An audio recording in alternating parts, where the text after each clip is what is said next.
Hello bachcho, let's read this question. The question says, a wire stretches by L under a load. If the load and the radius both are increased to 4 times, then stretch in the wire will be. ठीक है, तो सबसे पहले हमारा की concept हो जाएगा इस क्वेश्चन के लिए.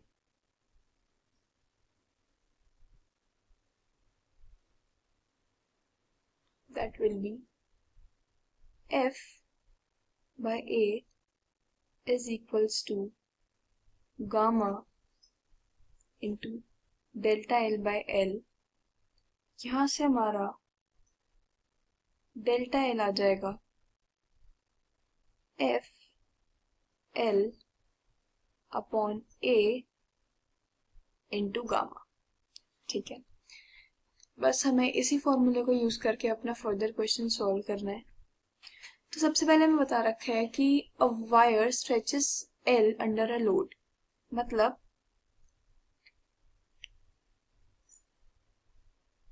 after applying load, जो हमारा डेल्टा एल है हमने उसको क्या माना है एल, मतलब हमारा आफ्टर अप्लाइंग लोड तुम्हारा कितना एलोंगेशन हुआ है स्मॉल एल. ठीक है, अब हमें क्वेश्चन में दे रखा है if the load and radius both are increase to 4 times, मतलब हम अपने एफ को फोर्स को कितना कर देते हैं 4 टाइम्स ऑफ एफ, और अपने रेडियस को कितना कर देते हैं 4 टाइम्स ऑफ इनिशियल, मतलब 4 टाइम्स ऑफ रेडियस. अगर हम लोड को 4 टाइम्स कर देते हैं और रेडियस को भी 4 टाइम्स कर देते हैं, तो हमें बताना है कि जो हमारा एल है उस पर क्या फर्क पड़ेगा.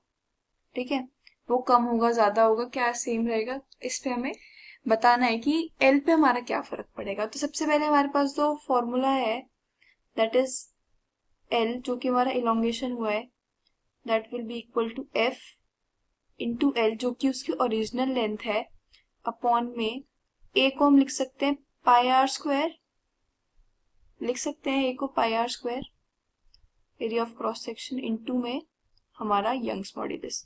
ये हमारा वैल्यू आई है इनिशियल ऑफ एल की, मतलब इनिशियल इलोंगेशन हमारी कितनी हुई है जब हमारा जो लोड है वो एफ है, लेंथ उसकी इनिशियल एल है, रेडियस उसका आर है, ये हमारा इनिशियल है. नाउ एल डैश हमारी वो वैल्यू है जब हमारी जो लोड है वो 4f हो गया है, एल हमारा सेम है, हमारा जो रेडियस है that is now 4 times of initial radius, मतलब 4 पाई इंटू 4r का स्क्वायर, इंटू में यंग्स मॉड्यूलस. ठीक है, ये हमारा इक्वेशन नंबर 2 हो गई.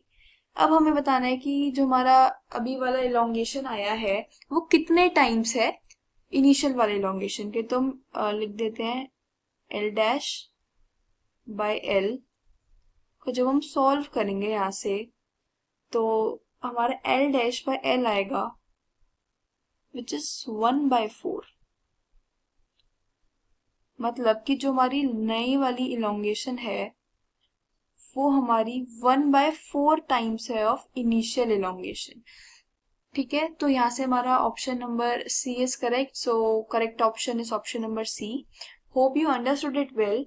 Best of luck.